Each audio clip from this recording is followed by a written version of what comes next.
Hello दोस्तों, welcome to the मेक्नोपीडिया। हम लोग यहाँ स्टार्ट करने वाले हैं मैन्युफैक्चरिंग और प्रोडक्शन से रिलेटेड स्मॉल वीडियोस, जहाँ पर आप जानेंगे different types of production method, किसी भी प्रोडक्ट को मैन्युफैक्चर करने के लिए क्या क्या जरूरी होता है, उन सभी के बारे में। So for this video we are going to start casting. तो चलिए इस वीडियो का हम लोग कंटेंट जान लेते हैं। इस वीडियो में हम लोग क्या क्या करने वाले हैं इसके बारे में कुछ बात कर लेते हैं। तो हमारा पहला टॉपिक होगा डेफिनेशन ऑफ कास्टिंग, आखिर कास्टिंग कहते किसको है। दूसरा टॉपिक होगा expendable moulds and permanent mould. तीसरा होगा कि मोल्ड बनाने के लिए हमें क्या क्या रिक्वायरमेंट है। चौथा हमारा होगा एडवांटेजेस ऑफ कास्टिंग।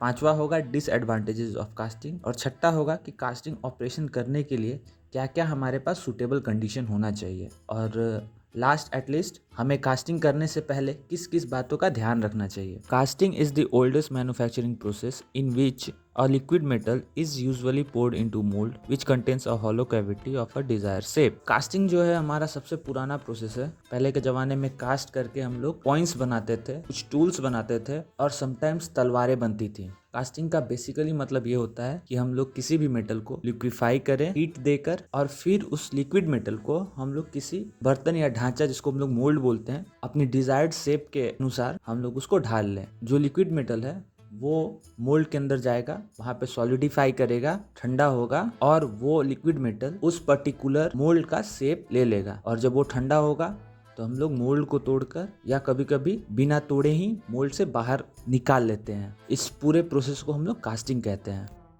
अब आते हैं हम लोग एक्सपेंडेबल मोल्ड पे। मोल्ड का हिंदी मीनिंग होता है ढांचा, जिसमें हम लोग पैटर्न बनाते हैं और मोल्टेन मेटल डाल के उसको कास्ट करते हैं। Expendable mould casting is a casting method that use temporary और single use mould. Expendable mould का मतलब हुआ कि वो हम लोग एक बार ही यूज़ करेंगे, उसको हम लोग बार बार यूज़ नहीं कर सकते हैं। एक सिंगल बार में हम लोग मोल्टेन मेटल उसके अंदर डाले, सॉलिडिफाई हुआ, हमारा प्रोडक्ट निकला।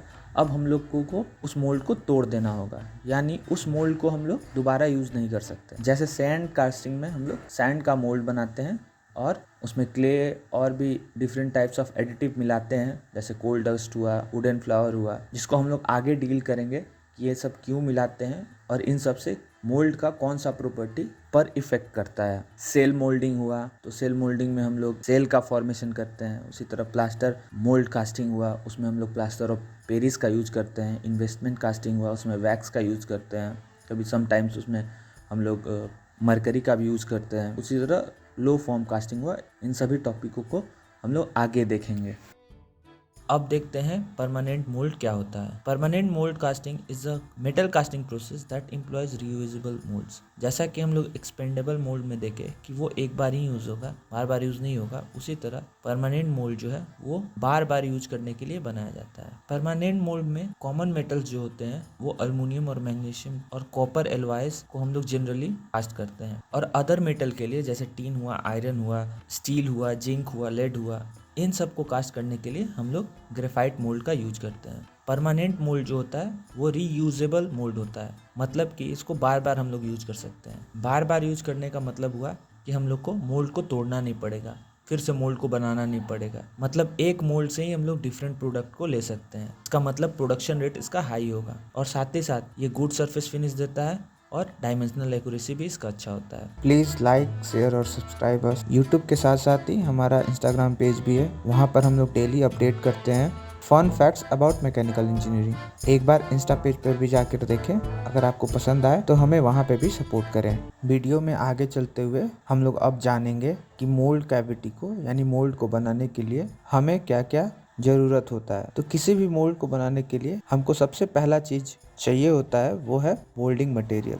मोल्डिंग मटेरियल के लिए हम लोग यूज करते हैं सैंड, क्ले, सिलिका का मिक्सचर, या कभी कभी हम लोग प्लास्टिक भी यूज करते हैं। ये सब चीज़ें हैं जो कि एग्जाम्पल है मोल्डिंग मटेरियल के। उसके बाद आता है हमारा पैटर्न। अगर किसी भी प्रोडक्ट को हमें कास्ट करना है तो हमें पैटर्न का ज़रूरत होगा, क्योंकि पैटर्न जो है वो हूबहू नकल होता है हमारे प्रोडक्ट का। उसको हम लोग मोल्ड के अंदर डालते हैं तो हमें कैविटी मिलता है, और जो पैटर्न होता है वो एक तरह से मोल्ड में इम्प्रेशन करता है, मतलब हमारा जो फाइनल प्रोडक्ट होने वाला है उसको ही मोल्ड के अंदर प्रिंट करता है, हम लोग बोल सकते हैं। तीसरा चीज जो होता है वो टूल्स। मोल्ड बनाने के लिए हम लोग डिफरेंट टाइप का टूल्स यूज करते हैं, जैसे हैमर हो गया, मोल्डिंग बॉक्सेस हो गया, स्प्रिंकलर हो गया। कुछ टूल्स आप अपनी स्क्रीन पर देख सकते हैं।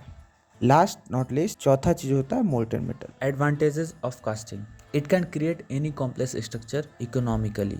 मतलब कि कोई भी कॉम्प्लेक्स स्ट्रक्चर हम लोग इकोनॉमिकली क्रिएट कर सकते हैं। इकोनॉमिकली का मतलब हुआ जिसमें कॉस्ट इफिशिएंट, मतलब जिसमें ज्यादा कॉस्ट ना लगे। दूसरा पॉइंट है the size of object does not matter for casting. Casting में साइज मैटर नहीं करता है, बस हम लोगों को मोल्ड का साइज बड़ा करना होगा। हम लोग कास्टिंग से 200 टन तक के ऑब्जेक्ट को क्रिएट कर चुके हैं और करते आए हैं शिप बिल्डिंग्स में। The casting object have high compressive strength. Casting object का एडवांटेजेस में एक ये भी है कि जो भी अगर कास्टिंग से बना है उसका कंप्रेसिव स्ट्रेंथ बहुत ज़्यादा होता है। हम लोग कास्टिंग से लगभग सभी टाइप के मटेरियल को हम लोग कास्ट कर सकते हैं, हार्ड हो या सॉफ्ट, डक्टाइल हो या ब्रिटल, लगभग हर टाइप के मटेरियल को कास्ट किया जा सकता है। कास्टिंग से बना हुआ जो ऑब्जेक्ट होता है वो लगभग एक्यूरेट होता है। हाँ, उसको फिनिश करने के लिए हम लोग दूसरे प्रोसेसेस भी यूज करते हैं। जैसे तलवार बनाने के लिए अगर हम लोग तलवार कास्टिंग से बनाए तो उसमें धार लाने के लिए हमें रबिंग करना होगा, ग्राइंडिंग करना होगा या समटाइम फोर्जिंग करना होगा उसमें और स्ट्रेंथ लाने के लिए। और जो कास्टिंग जो है वो सबसे चीपेस्ट मैन्युफैक्चरिंग प्रोसेस है। Disadvantages of casting, it gives poor surface finish. हाँ, cast object poor surface finish होता है। इसको अगर बेहतर फिनिश चाहिए तो इसको और प्रोसेस के द्वारा हम लोग ठीक करते हैं, जैसे rubbing, grinding, machining, cutting etcetera etcetera. Casting defects involves in this process. Gas defect जो होता है वो कास्टिंग में सबसे कॉमन होता है, क्योंकि मोल्टेन मेटल के पास हाई एनर्जी होता है, वो एयर के साथ जल्दी रिएक्ट कर जाता है। इस वजह से उसमें एयर ट्रैपिंग कॉमन होता है। Not having uniform property due to non uniform cooling. अच्छा, कास्टिंग में ये भी चीज़ एक देखा गया है कि उसका जो यूनिफॉर्म प्रॉपर्टी होता है वो नहीं होता उसमें, क्योंकि उसका कूलिंग नॉन यूनिफॉर्मली होता है। इस वजह से उसके पास यूनिफॉर्म प्रॉपर्टी नहीं होता है। और कास्टिंग जो होता है वो बहुत टाइम कंज्यूमिंग होता है, लेबोरियस प्रोसेस होता है। जैसे सैंड कास्टिंग का बात करें तो पहले हम लोग सैंड बनाएंगे, ग्रीन सैंड को प्रिपेयर करेंगे, देन आफ्टर उसको मोल्ड में डालेंगे, फिर पैटर्न बनाएंगे, उसको पैटर्न को डालेंगे, देन आफ्टर मोल्टेन मेटल को बनाएंगे, फिर उसको मोल्ड करेंगे, फिर सॉलिडिफाई करने का वेट करेंगे। तो ये बहुत टाइम कंज्यूमिंग और लेबोरियस प्रोसेस है। Suitability of casting operation for a given material depends on. Casting करने के लिए क्या क्या सूटेबल कंडीशन होना चाहिए, तो इसमें पहला है मेल्टिंग टेम्परेचर। अब जिस मटेरियल को हम लोग कास्ट कर रहे हैं उसका मेल्टिंग टेम्परेचर ना ज़्यादा होना चाहिए ना ज़्यादा कम होना चाहिए। अगर वो कम होगा तो भी कास्ट नहीं कर पाएंगे, क्योंकि अब फॉर एग्जांपल हम लोग मरकरी लेते हैं, उसका मेल्टिंग टेम्परेचर रूम टेम्परेचर होता है, तो वो रूम पे ही लिक्विड में होता है। तो हम लोगों को उसको सॉलिडिफाई करने के लिए अलग से उसका टेम्परेचर घटाना होगा। अगर मटेरियल का मेल्टिंग टेम्परेचर बहुत ज़्यादा हुआ, फॉर एग्जाम्पल 6000 डिग्री सेल्सियस, तो उस केस में भी हम लोग उतना हीट जनरेट करना हमारे लिए बहुत ज़्यादा कॉस्टली होगा। इसलिए हम लोग वैसे मटेरियल को चूज करेंगे जिसका मेल्टिंग टेम्परेचर एडिक्वेट हो, जहाँ पे हमें प्रॉफिट हो, ज़्यादा हीट ना सप्लाई करना पड़े उसको मेल्ट करने के लिए, नहीं अलग से हमें कूलिंग करना पड़े। दूसरा होता है solidifiability between cast material and mould. अब सपोज कीजिए कि हम लोग कास्ट मटेरियल ऐसा यूज कर रहे हैं, अब मोल्ड में जैसे ही हम लोग मोल्टन मेटल डालें, जो मोल्ड है हमारा वो सॉल्युबल हो जाए कास्टिंग मटेरियल में, तब भी हम लोगों को नुकसान होगा। हम लोग जिस टाइप का शेप चाहते थे उस टाइप का शेप नहीं मिलेगा, और जो प्रॉपर्टी हम लोगों को डिमांड था वो भी हमें नहीं मिलेगा। Solubility of gas into molten metal. अब कुछ ऐसा मेटल हम लोग ले लिए जिसका सॉल्युबिलिटी बहुत ज्यादा गैस के साथ हाई हो, तो भी कास्ट नहीं हो पाएगा। थर्मल प्रॉपर्टी, अब हम लोग किसी मटेरियल को कास्ट कर रहे हैं और उसका जो थर्मल प्रॉपर्टी है, जैसे उसको जो हीट डिसिपेशन है वो कम है, उसमें भी दिक्कत होगा, वो बहुत टाइम लगाएगा सॉलिडिफाई होने में। उसी तरह अगर मोल्ड इंसुलेटेड हुआ तो वो हीट लेगा ही नहीं, यानी मोल्टन मेटल बहुत ज़्यादा देर तक वो सॉलिडिफाई होते रहेगा, यानी उसका कूलिंग रेट भी बहुत कम होगा। और last not least chemical reaction between mould and cast material. ये तो हम लोग सभी जानते हैं। अगर मान लीजिए हम लोग मरकरी को कास्ट कर रहे हैं फॉर सपोज, और उसका हम लोग मोल्ड उसका तैयार किए गोल्ड से, तो अब हम लोगों को पता है गोल्ड और मरकरी आपस में रूम टेम्परेचर पे रिएक्ट करके अमलगम बना लेता है। तो मरकरी को जैसे ही हम लोग गोल्ड मोल्ड में डालेंगे वो तुरंत आपस में रिएक्शन करके अमलगम में फॉर्म कर जाएगा। तो ये भी हमारे लिए कास्ट करने के लिए सही सुटेबल कंडीशन नहीं है। Important consideration in casting, casting करने के लिए हम लोगों को क्या क्या चीज कंसिडर में रखना चाहिए। उसमें पहला है flow of molten metal in mould cavity. जो मोल्टेन मटेरियल है हमारा वो कैविटी में कितना फ्लो कर रहा है।